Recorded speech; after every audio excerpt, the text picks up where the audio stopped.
Coreia contra Gana. A Gana chegava de uma partida que tinha mostrado coisas interessantes contra Portugal. E Coreia chegava de uma partida que tinha jogado muito pouco contra o Uruguai, né? E tinha até chegado mais perto de perder do que ganhar. Uma partida muito truncada. E aí a Coreia acho que veio com o time sem mexidas, né? Com o som, obviamente, confirmado. Com a defesa composta por Kim, né? Tem 5 Kings lá. E em Gana, cara, teve algumas mudanças, né? Os laterais mudaram. Entrou o Lamptey, que joga lá na Premier League no Brighton, né? Na lateral direita, na lateral esquerda também mudou. Entrou Pá, esqueci o nome do camarada aqui, velho. O Mensah. E os irmãos Ayew, né? Jogando junto. O Jordan Ayew e o André Ayew. Então eles mexeram um pouco pra essa partida, cara. E realmente acho que fez efeito, né, velho? Porque, porra, a partida foi mais ou menos o seguinte, cara. A Coreia começou a controlar o jogo. Beleza? Começou a controlar o jogo nos primeiros 25 minutos, ameaçando a pressão. Só que aquela pressão meio que... Sabe assim, tipo assim, a gente tem a posse de bola, a gente tá rondando a área, tem umas finalizações de longe, a bola bate na zaga, mas não necessariamente com chances muito claras, assim, sacou? Só que a gente tá vendo nessa Copa que, cara, tu dominar 25, 30 minutos da partida não significa nada. Aconteceu com diversas seleções que dominaram no começo e depois foram estraçalhadas ou perderam o jogo, né? Principalmente aí o caso do Canadá, talvez contra a Croácia seja o mais emblemático. E aí o que aconteceu foi basicamente a mesma coisa. Coreia dominando, a Gana, cara, a Gana chegou em um ataque, uma falta lateral. Os caras mandaram a bola na área, bate e rebate, o zagueirão Salisu manda de canhota e abre o placar. E aí nesse momento, cara, aconteceu uma coisa bizarra, porque tem time que, pô, toma um gol e segue o estilo de jogo, segue indo pra cima. Meu irmão, eu até tuitei assim, brincando que não foi que a seleção da Coreia tomou um balde de água fria. Os caras tomaram uma piscina de gelo, amigo. Os caras perderam completamente o fio da meada na partida, perderam completamente o controle, o ímpeto, né? E não tiveram condições de conseguir voltar a jogar como nos primeiros 25, 30 minutos, né? E aí depois Gana consegue aproveitar esse bom momento e faz um segundo gol, mais uma bola na área. No segundo pau aparece ele, Kudus, que a gente vai falar bastante dele hoje, tá? É incrível aí o que ele tem jogado muito bem essa Copa do Mundo, né? E foi o destaque dessa partida. Ele aparece no segundo pau e faz um gol de cabeça aí bem maneiro. E o jogo vai pro intervalo com Coreia 2, Gana 2, Coreia 0, né? Então assim, cara, no final das contas, como o domínio da Coreia foi meio... aquele domínio que não gera muita coisa assim, eu até achei que foi justo o intervalo aqui, a Gana tá ganhando, né? Uma seleção que... com muita ambição, assim, com muita vontade de jogar, já tinha mostrado um pouco disso contra Portugal também. Só que aí você chega pro segundo tempo e acontece uma loucura, irmão. Do nada, vem esse camarada aqui, ó, Cho Gue-sung. Eu nunca tinha ouvido falar, imagino que vocês aí também não. Daqui a pouco a gente fala mais sobre ele. Mas basicamente entra o Kang In Lee na partida, aquele jovem talentoso lá, né? Cruza, a primeira bola dele no jogo, ele cruza pra área e esse maluco aparece de cabeça e marca um gol numa falha completa do zagueirão Salisu ali. E depois, mais uma bola na área, ele aparece de novo de cabeça, dessa vez melhor ainda, com mais força, com mais chegada assim.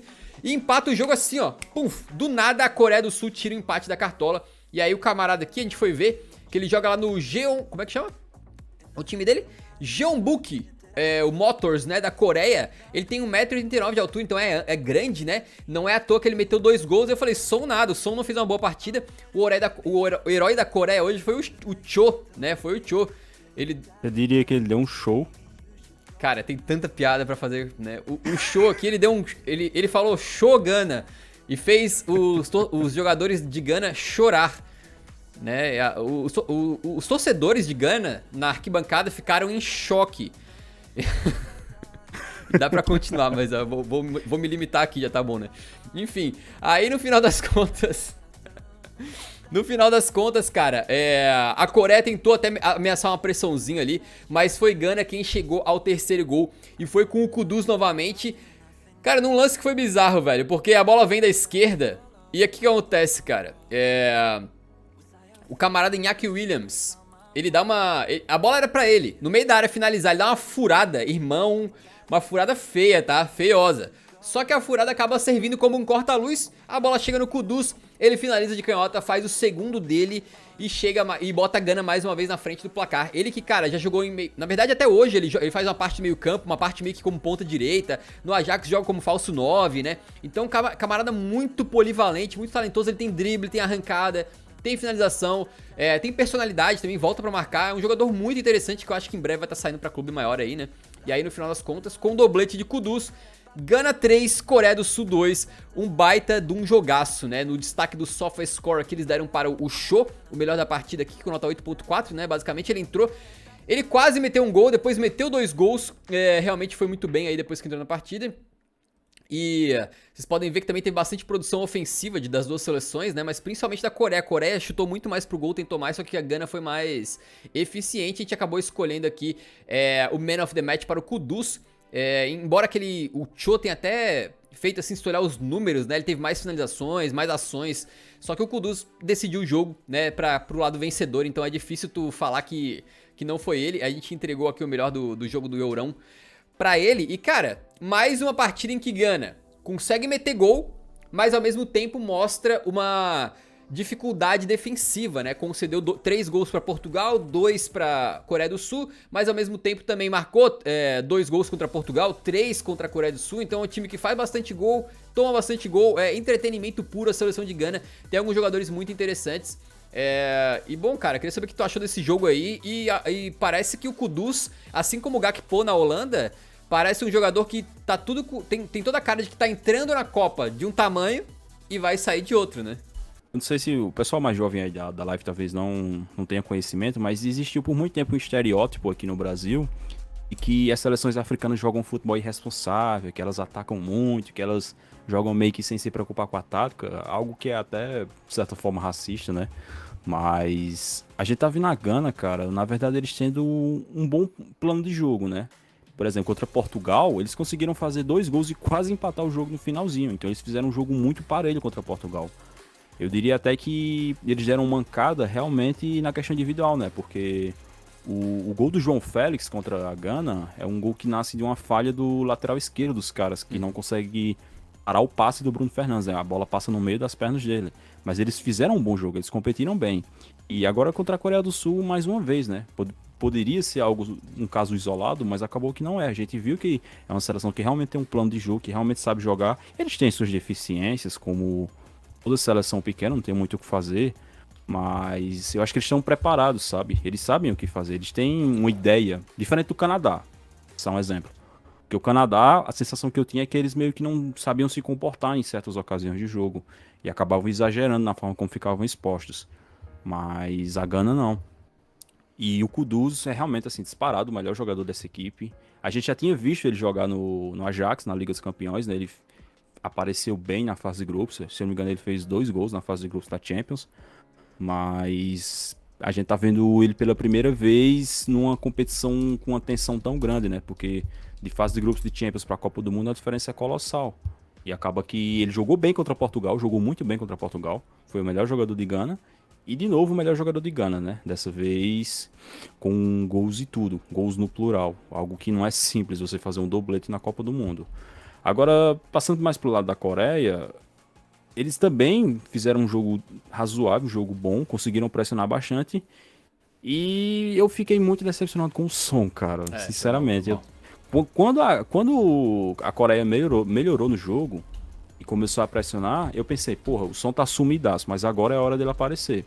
E ele teve chances, não é que ele não teve chances. Eu acho que a chance mais clara que eu consigo me lembrar de cabeça é uma que a bola cai na perna esquerda dele. E ele não chuta, ele tenta puxar pra direita. E foi uma coisa que na hora eu não entendi. Porque o som, cara, eu também achei estranho porque o som ele é ambidestro. Ele é praticamente perfeito à esquerda dele. Exato, foi isso que eu fiquei bugado na hora, sabe? Eu pensei, porra, como assim o som não vai chutar com a perna esquerda, cara? Ele, tipo, tava aberto o espaço, era só chutar. Mas ele tentou cortar pra direita e acabou sendo bloqueado. Então, eu acho que o som tava, sei lá, meio nervoso, meio fora dele. E acho que teve pelo menos uns 5 ou 6 jogadores já da Coreia do Sul que foram melhores do que ele. Ele realmente não tava bem no jogo. Vale lembrar então, também. Eu acho que se ele... Desculpa, só vale lembrar que ele fez uma temporada passada brutal e nessa ele não começou bem, oscilou, teve um jogo que ele foi muito bem, meteu hat-trick e tal, mas em geral a temporada dele é muito abaixo. Ele chegou até a ser reserva, né? Ele virou reserva e nesse jogo que ele vira reserva ele entra e faz um hat-trick, né? Contra o Leicester. Mas realmente não é uma temporada boa dele. A gente esperava que talvez na Copa do Mundo ele se recuperasse, mas não se recuperou, né? Tudo bem que tem um fator da lesão, o cara tá jogando com a caceta de uma máscara na cara dele, que ele não tá acostumado. Ainda deve sentir alguma dorzinha ali, mas realmente não tem muito pra onde se esconder, né? É uma Copa ruim dele Eu acho que se ele tivesse bem, se o Son tivesse no nível normal dele, a Coreia do Sul teria empatado ou até virado o jogo hoje, porque ele é o jogador mais talentoso em campo, né? Naquela partida. Mas sei lá, cara, eu acho que moiou pra Coreia do Sul, sinceramente. É, Perderam um jogo, empataram outro, agora vão ter que enfrentar Portugal. Acho que já era. eu acho que vai ser muito complicado, porque os caras teriam que vencer Portugal na última rodada, né? Daqui a pouco a gente fala mais sobre a situação do grupo. Outro personagem desse jogo que foi bem interessante foi o zagueirão Salisu. O Salisu faz um gol, aí depois o Salisu falha terrivelmente num dos gols da Coreia. E por último, o Salisu salva um gol em cima da linha. Então ele teve muita... Ele foi muito decisivo, tanto no ataque quanto na defesa. Mas se tu for ver, ele salvou um gol em cima da linha e fez um gol. E ele falhou em um gol, então ele saiu com um saldo positivo de 1, né? Aí na partida aí, mas foi um personagem também interessante. Vamos falar agora de Portugal e Uruguai. Portugal com 3 mudanças, entrou o Pepe no lugar do Danilo Pereira machucado, Nuno Mendes na lateral esquerda e o William Carvalho no meio. Enquanto o Uruguai veio aí com 3 zagueiros, né? Entrou o Varela. Engraçado, né? O cara o Varela mal joga no Flamengo, cara. O jogador que mal joga no Flamengo é titular na seleção do Uruguai. É loucura isso. O Quarto entrou na defesa e lá na frente, Cavanão entrou no lugar do Suárez, né? Lá no ataque, beleza? E aí é o seguinte, cara, o camarada Diego Alonso, técnico do Uruguai, apostou no Carrasco, porque, pra quem não lembra, na Copa do Mundo de 2018, o Uruguai eliminou Portugal nas oitavas de final com 2 gols de El Matador. Ele mesmo, o Uruguai não, o Cavani, que eu ainda torço pra vir jogar no futebol brasileiro em algum momento, acho que seria uma grande atração aqui pra gente, né? E no primeiro tempo, cara, se tu puder falar um pouco pra gente como é que foi, né? Eu vou mostrar algumas coisas que aconteceu aqui, mas basicamente uma coisa que aconteceu foi muito triste, na verdade, né? Que não é nem questão de jogo. É que o Nuno Mendes, cara, a gente tava falando dele ontem, né? Que ele tava sentindo um desconforto, que ele era dúvida pra partida, tava treinando separado fazendo um trabalho separado da equipe como um todo. A gente falou no CopaCast de ontem, né? Aí ele entrou como titular hoje, mas com 40 e poucos minutos de jogo teve que sair já. E ele saiu chorando muito, então ele... Quando o jogador, cara, ele tá arrasado, ele sai arrasado, é porque muito provavelmente ele já sente que é uma coisa que não vai ser uma recuperação rápida, não é coisa de 2, 3 dias pra se recuperar, né? Então, provavelmente, eu imagino que o querido Nuno Mendes tá fora da Copa, mas eu não vi sair algum relato já preliminar aí, alguma declaração da equipe médica de Portugal, mas do jeito que ele saiu chorando, parece que ele tá fora da Copa. Aí imagino que agora Rafael Guerreiro pega a posição, né? Mas o jogo lá, cara, no primeiro tempo, foi mais ou menos Portugal controlando a posse, mas com um pouco de dificuldade de criar chances de gol, né? E o Uruguai também não conseguiu fazer lá grande coisa. O primeiro tempo acabou sendo mais travado, né?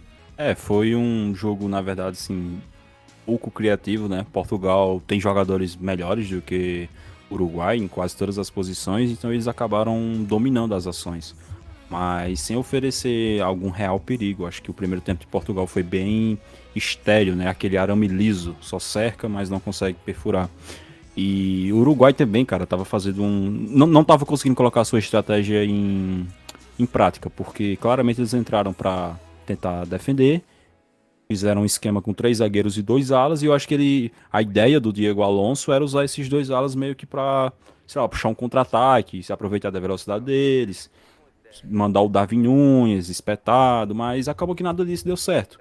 Tanto que a chance de gol do Uruguai no primeiro tempo é numa jogada despretensiosa, que o Bentancur sai arrancando lá de trás, conduz a bola meio campo e quando ele tá chegando perto da área, ele consegue passar no meio de 2 jogadores da defesa portuguesa. Só que aí quando ele é pra definir, né, ele opta pelo chute baixo e a ideia dele quase deu certo, cara, porque a bola pega na coxa do Diogo Costa e acaba amortecendo e ele consegue ficar com a bola. Só que eu acho que a melhor finalização nesse caso era a cavadinha, né?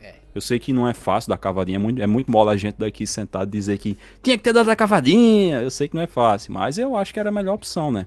Se ele acerta a cavadinha ali, já era gol. Eu acho que a cavada ali teria, assim, grandiosa chance de ele conseguir fazer o gol, porque ele não tava nem muito de lado, ele não tava muito sem ângulo, ele tava quase de cara pro gol, assim, né? Ele tinha o gol muito aberto, se ele dar a cavada, a chance de entrar era grande. E eu achei engraçado que se tu vê esse lance de novo, na câmera que mostra de perto, o Diogo Costa meio que defendeu essa bola com a coxa e com a bunda, velho. Porque a bola, o Bentancur chuta essa bola, não é bem rasteiro. Se fosse bem rasteiro, acho que seria gol, né? Ele chuta um pouquinho altinho assim, aí bate na coxa do Diogo Costa, mas continua indo pra trás. Só que como ele tá caindo, a bunda dele bate na bola, e aí ele consegue se virar e defender, né? Então ele fez meio a defesa com a parte interna da coxa e com o seu glúteo, né? Foi uma baita de uma defesaça também.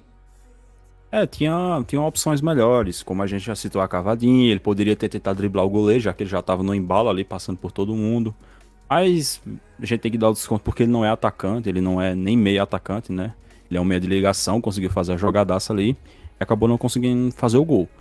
E, como eu disse, foi um primeiro tempo com poucas chances, né? Ambos os times ainda sem querer se arriscarem muito, o jogo ainda tava no marasmo. Mas na segunda etapa deu uma melhorada considerável.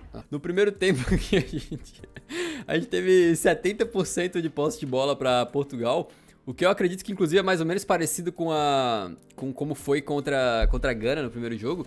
E Portugal chutando 8 vezes pro gol e Uruguai menos, né? 4 vezes. Só que daí no segundo tempo as coisas mudam um pouco, né, cara? Porque a gente tem os gols acontecendo e a gente tem o Uruguai também indo pra frente depois de alguma maneira, tentando fazer alguma coisa, metendo bola na trave e tal. Então, como é que foi o segundo tempo? Foi um segundo tempo mais frenético, especialmente a partir do gol, né? Porque quando volta, as coisas continuam mais ou menos no mesmo cenário, né? Portugal tendo mais o domínio da bola, chegando mais. E esse senhor aí que está na imagem começou a colocar o jogo no bolso, né? Bruno Fernandes, que já tinha sido o destaque de Portugal na estreia contra a Gana, né? Deu 2 assistências, controlou o jogo, mandou bem demais, chamou a responsabilidade. Isso é uma coisa que eu gosto do Bruno Fernandes, cara. Ele é um jogador que ele erra muito, mas ele é um jogador que chama o jogo, sabe? Ele pede a bola, ele se movimenta, ele tenta infiltrar na área, quando não dá certo ele volta, ele tenta armar o jogo. Ele é um cara de jogo grande, sabe? Ele é um cara que quando a coisa tá feia, quando a coisa tá apertada, ele começa a aparecer mais pro jogo. Embora ele erre finalizações, ele erre passe, mas ele tenta. E eu gosto de jogadores assim. Vem o lance, né? O fatídico lance que gerou essas tretas de hoje, que é o cruzamento pro Ronaldo, né? E o Bruno Fernandes, ele deu entrevista depois do jogo, e ele falou: eu tentei cruzar. Não importa de quem foi o gol, se foi o gol meu, se foi o gol do Ronaldo, o que importa é que foi o gol do Portugal. Basicamente é aquela declaração básica, né? E na hora, assim, eu tuitei na hora que foi gol do Cristiano Ronaldo, Parecia que né? tinha dado uma casquinha, Porque né? porque assim, cara, eu vi ele fazendo um movimento de cabeça. Depois ele levantou a mão, fazendo aquele sinal pra cima, e saiu correndo. O que é que eu pensei? Poxa, ele tocou na bola. Olha aí, ele levantando a mão, como tá na imagem. Eu pensei, pô, foi gol dele. Aí eu tuitei, gol do Cristiano Ronaldo, tal e tal e tal. Aí chegou uma galera, foi gol do Bruno Fernandes, foi gol do Bruno Fernandes. Aí começou a chegar uns caras, ah, boy do CR7, foi gol do Bruno Fernandes, não sei o que. Aí depois eu falei, pô, a gente vai ter que esperar uma confirmação oficial, ou da FIFA, ou da súmula, né? E depois eu tenho que dar uma olhada se já saiu na súmula, Tá aqui, mas eu tô a com o FIFA, site. ela... Eu tô com o site da FIFA aberto aqui, tá foi dado pro Bruno Fernandes. Sim, então, ainda durante o jogo a FIFA confirmou o gol pro Bruno Fernandes. Assim, não tem como a gente saber porque a gente não tá lá no cabelo do Cristiano. Mas a Por essa sensação foto que eu parece que tocou no tive... topete. Por essa foto parece. Então, mas não tem como ver, porque o ângulo engana, Aham, é sabe? verdade. Então, eu tô tentando ver pela trajetória. A trajetória da bola não muda em Não nada, desvia. cara. Não desvia. E sim, e também tem uma foto, agora que eu acabei de olhar aqui, cara. Não tem como eu mandar pro Pedro, porque... Ou se ele viu, não sei, mas tem uma imagem do Ronaldo, depois dele já ter saído do jogo, ele tá com colete de reservas. Ele tá falando com, acho que é com algum dos árbitros assistentes, e ele tá fazendo um gesto dizendo que triscou, que tocou na cabeça dele. Então, pro Ronaldo, o gol é dele, entendeu? Pro Ronaldo, ele tocou na bola e o gol é dele. Mas acabaram dando gol pro Bruno Fernandes, e a verdade é que a gente nunca vai saber, né? Seria muito bom se fosse o dele, porque ele ia igualar os 9 gols do Eusébio, né? Sim, ele tem 8, ele chegaria a 9 e igualaria os 9 gols que o Eusébio marcou só em uma edição, 1966, no Mundial da Inglaterra, quando ele foi artilheiro com muitas sobras para o segundo colocado. E o Eusébio não jogou outra Copa, né? Depois da Copa de 1966, Portugal fica sem jogar a Copa até os anos 80. E aí o Eusébio já tinha se aposentado e ele não conseguiu jogar outra. Detalhe que em 1966, se eu não tô enganado, dos 9 gols do Eusébio na Copa, acho que são 4 de pênalti. Então, se tivesse Twitter naquela época, certamente ele seria chamado como? Peusébio. Eusébio, sei lá. Isso aí. Ai, ai. Ou então, Pena Altera Negra. E eles iam meter uma dessa, e a galera ia meter uma dessa. Mas enfim, cara, uma coisa que muito se pedia, né, era tanto do lado de Portugal, a entrada do Rafael Leão no time. Eu achei até que com a lesão do Otávio, o Fernando Santos ia botar o Rafael Leão pra jogar. Mas ele acabou optando por não colocar, né? E do lado de Uruguai também, mais uma vez, quase que de forma inexplicável, a gente não teve o Arrascaeta entrando, né? Tiveram mudanças na equipe, mas o Arrascaeta continuou no banco. E aí, no final das contas, no segundo tempo, ele entrou, né? Ele entrou, acho que até teve boas movimentações e teve uma chance de gol claríssima, que ele sim tenta a cavadinha que o Bentancur não tentou, só que ele cava muito mal. Cava muito mal. Cara, lamentável, cara. Assim, quando ele saiu na cara do gol, eu sabia que ele ia dar cavadinha, porque ele faz isso no Flamengo. Ele tem essa sapiência, né? Essa malemolência pra fazer isso nesse tipo de jogada. Só que, sei lá, ele botou pouca força na bola, a bola só subiu um pouquinho e o Diego Costa defendeu em 2 lances, né? Ele faz a defesa primeiro, depois ele encaixa a bola. E aí no final das contas o Uruguai tentou um pouquinho, né, no final do jogo ali, meteu uma bola na trave com o Maxi Gomes e tal, mas a gente acabou tendo um pênalti bem polêmico. Eu vou tentar abrir a foto aqui, mas se puder comentar um pouquinho, tu achou que foi pênalti ou não foi pênalti? O Bruno Fernandes bate, converte, faz 2-0 e sacramenta aí a classificação de Portugal, né? Cara, é um lance bem complexo e polêmico, porque na hora eu cheguei a comentar, poxa, ele vai no VAR pra revisão, isso não é mão de apoio? Porque o jogador do Uruguai, que agora eu esqueci quem é, ele tá fazendo um movimento pra dar um carrinho, pra bloquear o Bruno Fernandes. É o Gimenez. Porque o Bruno Fernandes tenta dar uma caneta nele. Aí, no que ele tá fazendo o movimento pra dar o carrinho, ele obviamente tá com o braço pra trás pra se apoiar. A bola pega na mão dele. Aí, teve uma galera que chegou lá dizendo que não era mão de apoio, porque a mão ainda não tinha tocado no chão. Só que, galera, isso não tá na regra. O que tá na regra é, se um jogador está com a mão para fazer um apoio no chão, para dar um carrinho ou alguma coisa, não é considerada mão faltosa. É isso que está na regra. Não tem lá, se a mão ainda não tiver tocado o chão, não sei o que, isso aí não tem. O que tem lá é mão de apoio no chão, não é considerada faltosa. Por isso que eu achei estranho. E como a gente tá vendo aí na imagem, a mão dele já estava praticamente no chão, sabe?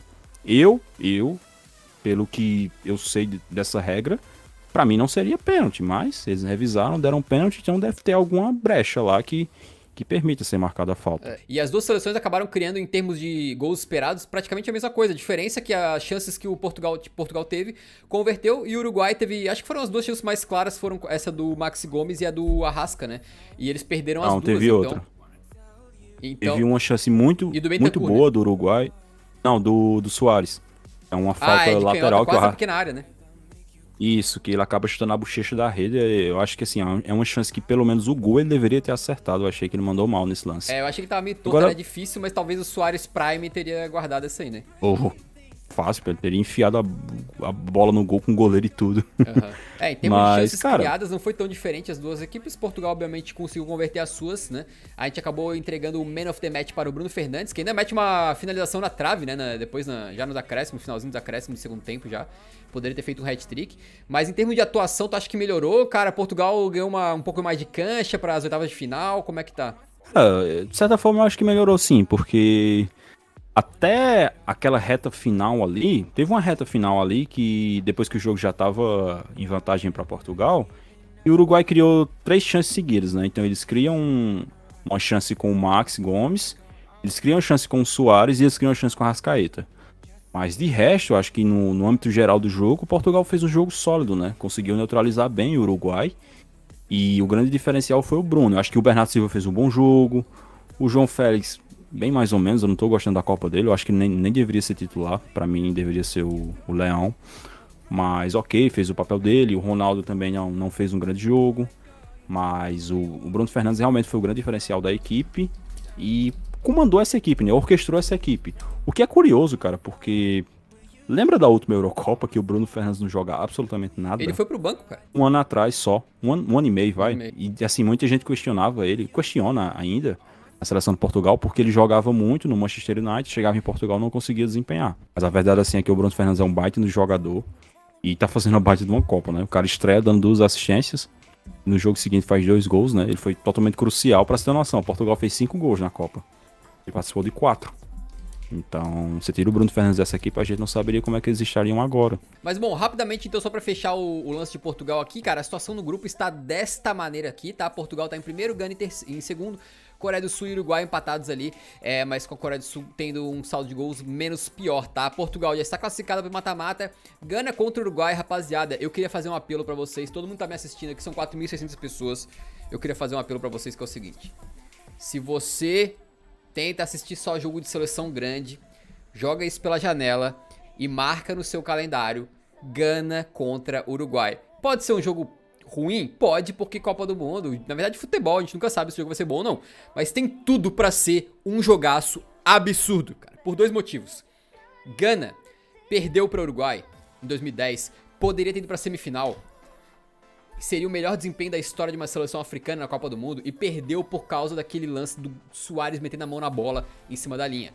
Eles estão com esse negócio entalado até hoje na garganta. Antes da Copa do Mundo, eles já estavam falando sobre isso. O Asamoah Gyan, que é o cara que perdeu aquele pênalti em 2010, deu entrevista falando que eles estavam querendo revanche, beleza? E não foi a primeira vez, depois teve mais uma declaração aí desse negócio da revanche. E, cara, vai chegar pra um jogo de revanche na última rodada, valendo vaga, meus amigos, com 2 times que brigam, tá? O Uruguai, a gente conhece, um time guerreiro aí, né? Historicamente, e Gana com um time muito brigador também, com muita ambição, um time que vai pra frente.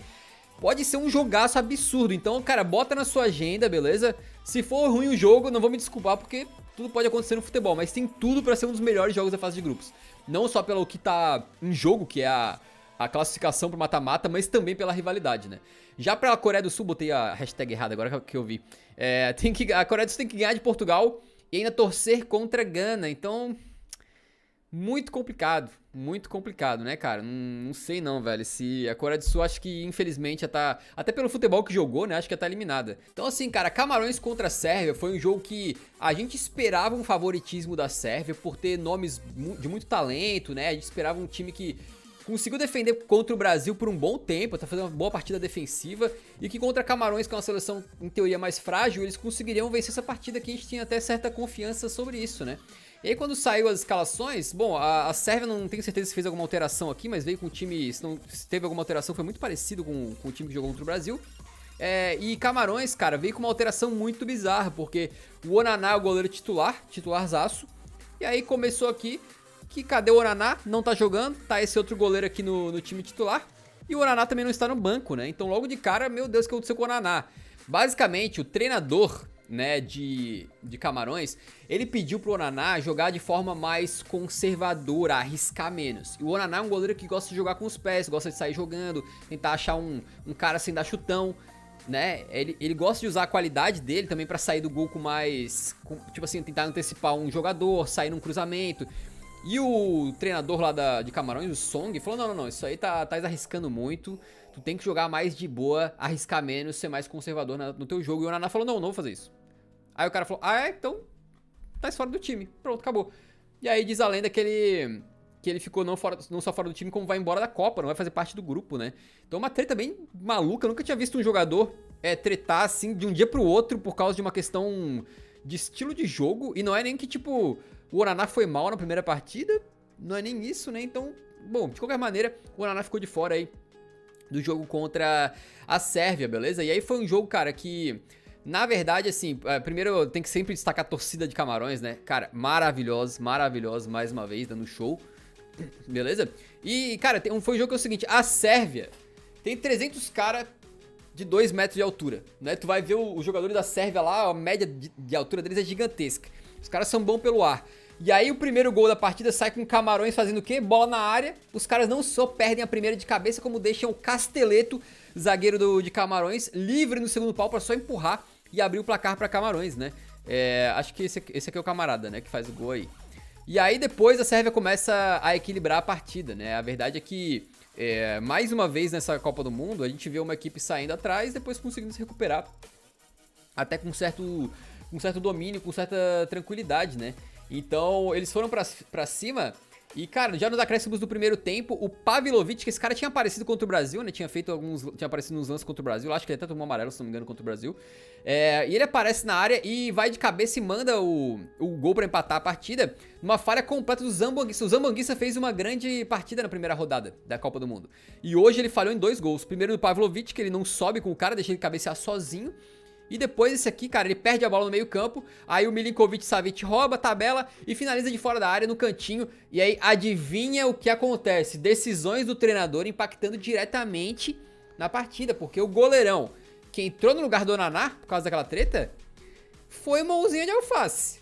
Ó, eu não sou goleiro, e eu sei que às vezes quando eu critico o goleiro, a galera fala, pô, eu sou goleiro lá no meu colégio, ou eu sou um goleiro de um time pequeno e tal, e não é fácil essa bola. Eu sei que é difícil. Foi uma bola no cantinho, foi uma bola com certa força, mas é complicado, porque um goleiro de alto nível vai com a mão na bola, a mão cheia quase assim, tu tem que conseguir ter a força pra tirar ela do caminho do gol. E não foi o que o cara fez ali, não sei se a bola deu uma trupicadinha também no gramado ali, mas o camarada não pegou. E a galera começou a falar no Twitter direto, né? O Onaná pegaria, o Onaná pegaria, o Onaná pegaria.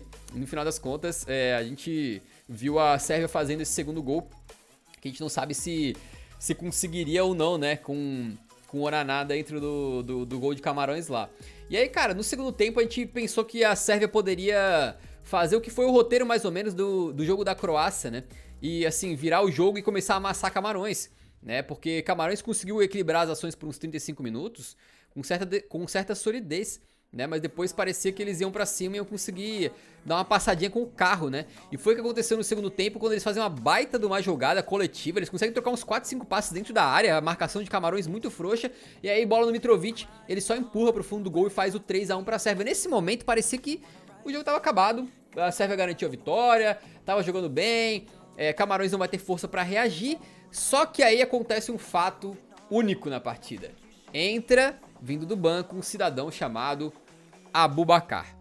O atacante Aboubakar, ele muda completamente o jogo. Ele entra, no primeiro lance dele, ou nos primeiros lances, ele chega na área, dribla uns 2 ou 3, vai finalizar e acaba sendo travado, né? O chute dele não vai em direção ao gol porque foi bloqueado. Mas logo depois, meu amigo, ele recebe uma bola.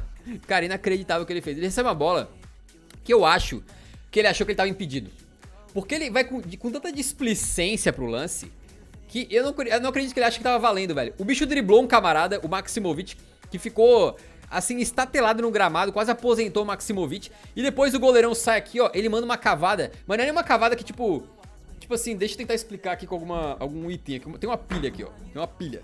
A cavada normalmente é assim, né, tu dá uma porradinha no pé assim, ó, né, com a bola, aí a bola cava por cima do goleiro. Não, a dele foi tipo assim, ele botou o pé e fez assim, ó, tá, sacou qual é? Ele empurrou a bola pra cima assim, ó. Cara, foi lindo, não tava muito perto do gol, né, foi uma cavada longa, uma cavada alta assim, né. E cara, um dos gols da Copa, um dos melhores gols da Copa certamente, foi muito bem o Aboubakar. Eu até falei aqui que ele parece um jogador lento, né? Parece um jogador que não tem tanta habilidade, mas ele tem um controle de bola muito interessante, né? No drible aí, finalizou também de forma brilhante. E aí depois o próprio Aboubakar recebe uma bola correndo por trás da linha de defesa sérvia, conseguindo se manter fora do impedimento, né? E manda um passe perfeito pro Choupo-Moting, ele mesmo que tem uma grande temporada na vida dele, né? Um grande momento da vida do Choupo-Moting. Muito bem no Bayern de Munique. Ele já tinha atuado bem no primeiro jogo também da Copa, né? Apesar de não ter feito gol nem nada. E agora ele faz o golzinho dele com a assistência do Aboubakar. O Aboubakar, então, acabou conseguindo, em 2 lances, muito rapidamente, empatar o jogo para Camarões, que parecia perdido, né? Então foi bem maneiro esse jogo aqui. Foi um 3-3, depois um 3-2 em sequência, né? Muito legal aí. E aqui tem as notas dos jogadores. A gente tem alguns jogadores que fizeram partidas muito boas. Esse Zivkovic aqui da Sérvia jogou muito bem. Inclusive finalizou o jogo com 2 assistências, né? E o Sergei Milinkovic-Savic, cara, cara, como eu quero ver esse cara num time grande, velho. O cara é monstruoso, cara. O bicho não perde uma no meio campo. Ele é muito bom jogador, o Milinkovic-Savic. Ele é muito bom jogador. E eu achava que ele talvez poderia ganhar o Man of the Match. Mas depois que o Aboubakar entra, porra, eu até falei, cara, pô, o Milinkovic-Savic jogou muito, mas não tem como. É difícil, cara. O maluco entrou e decidiu o jogo em 2 jogadas. Acabou. Foi isso. Ele chegou, pegou a bola, decidiu, acabou. Né? Então a gente deu o Man of the Match pra ele. E no final das contas, Camarões, que parecia talvez o saco de pancadas do grupo, fez um jogo até bem equilibrado contra a Suíça. Até acho que eles mereciam ter feito gol contra a Suíça. E agora, contra a Sérvia, foram buscar um empate num jogo que parecia perdido, né? Então eu queria saber o que tu achou dessa partida aí. E se tu não acha que a Camarões está desempenhando um pouquinho melhor do que a gente imaginava e a Sérvia é um pouco pior do que a gente imaginava, né? A Sérvia, com certeza, cara. Eu falei aqui algumas vezes na live que eu esperava que a Sérvia fosse se classificar em segundo, que eu esperava que a Sérvia fosse dar trabalho pro Brasil. Porque quando você olha pros nomes, a Sérvia com certeza é a segunda seleção mais talentosa desse grupo, né? Tem muitos jogadores bons, cara. O Savic, que você citou, com certeza acho que é o melhor deles, né, na minha opinião. E um detalhe bem interessante aí para os outros clubes é que o Milinkovic-Savic ele só tem contrato com a Lazio até 2024. Então, no próximo verão, ele só restará um ano de contrato com a Lazio.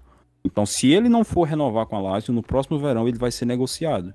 E aí, cara, tem uma pá de clubes onde esse cara caberia. Ele é um meio-campista de 1,91 m. E assim, é bizarro como esse cara é alto, grande, e ele não é lento, sabe? Ele é um jogador com muita mobilidade, com muita criatividade. Ele é bom atrás, ele é bom na frente. Ele tem boa visão de jogo, ele finaliza bem. E ele tem 27 anos, então é um investimento certeiro.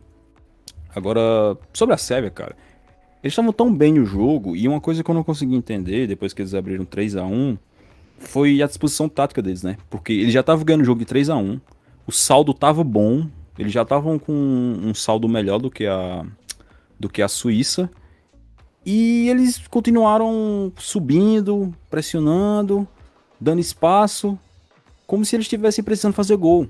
E aí acaba que eles tomam um empate em 2 gols de contra-ataque, né? 2 gols que eles estão com a linha muito alta e os caras conseguem achar o Abubakar num passe longo. É, assim, eu acho que o Então, Kaká teve muito mérito, porque ele fez, por exemplo, o que a Argentina não conseguiu fazer contra a Arábia Saudita, né? Ele esperou o momento certo de correr e os dois lances ele não estava impedido, mas não era por muito. Ele, cara, ele fez, assim, o movimento perfeito. Mas, ao mesmo tempo, ele só conseguiu fazer porque a defesa da Sérvia estava escancarada. Com 3-1, os caras deixaram a defesa escancarada, velho. é isso que eu digo, assim, você tá com a linha alta, quando você tá buscando um resultado, igual a Arábia Saudita no jogo contra a Argentina, faz parte, pertence ao futebol, é assim. Porque você ganha de 3-1, você não tá precisando mais fazer nenhum gol, porque o seu saldo já tá bom, já tá positivo. Mesmo assim, você continua subindo as linhas, dando espaço. Tipo, eles cometerem esse erro no primeiro gol, dá pra você escapar. Você fala, não, foi um erro de concentração. Eles se desconcentraram, perderam a cabeça, adiantaram as linhas, tomaram um contra-ataque, gol. Só que eles fazem isso 2 vezes em pouquíssimo tempo, em papo de 3, 4 minutos. Aham. Então, assim, é um nível de desconcentração que a Copa do Mundo não perdoa, cara. Você não pode perder a cabeça, se desconcentrar desse jeito no jogo desse, né? Porque eu acho que eles devem ter pensado, o jogo tá controlado, o jogo tá ganho, vamos tentar fazer uma goleada aqui. E acabaram se lascando, né? Porque em 2 ataques, os Camarões mataram eles e poderiam até ter virado o jogo, né? Só que aí depois, quando eles tomam um empate, aí sim eles voltam a se concentrar. Aham. Eles voltam a defender bem, fica tudo encaixadinho e Camarões não conseguiu mais criar nenhuma chance clara de gol. Mas, assim, é decepcionante o desempenho da Sérvia, eu esperava mais deles. Aham. É, daqui a pouco a gente vai falar da situação no grupo, mas depois que o Camarões faz o terceiro gol, meio que o jogo acaba. Na real, o jogo foi meio que bom até os 60 e poucos, quase 70 minutos. Depois do terceiro gol de Camarões, o jogo fica muito amarradinho, não é mais, assim, em entretenimento, em termos de entretenimento, não é mais tão bom, né? Mas ele, realmente, daí a Sérvia deu uma consertada. E Camarões também, eu acredito que tava naquela, tipo, a gente ataca, ou a gente tenta garantir esse um pontinho, não sei, cara, porque eles também não foram com tanto ímpeto pra cima, mesmo tendo uma situação complicada, que daqui a pouco a gente vai falar, mas eles vão enfrentar o Brasil na última rodada, né? Então, assim, eu tava torcendo muito pra Camarões, que eu gostei da forma como eles jogaram. Tem a figura do Choupo-Moting, que é muito carismática, né? Mas eles estão virtualmente eliminados da Copa do Mundo. Essa é a mais por Ah, realidade. já era. Vai tudo em jogar no Vasco quando eles enfrentarem o Brasil, cara. Vai ser uns 5-0. Eu acho que o que o Brasil vai fazer com Camarões vai ser tenso na última rodada. Eu acho que mesmo que o Brasil vá com time misto, reserva, não sei, acho que eles vão. Camarões vai tomar uma goleadinha aí.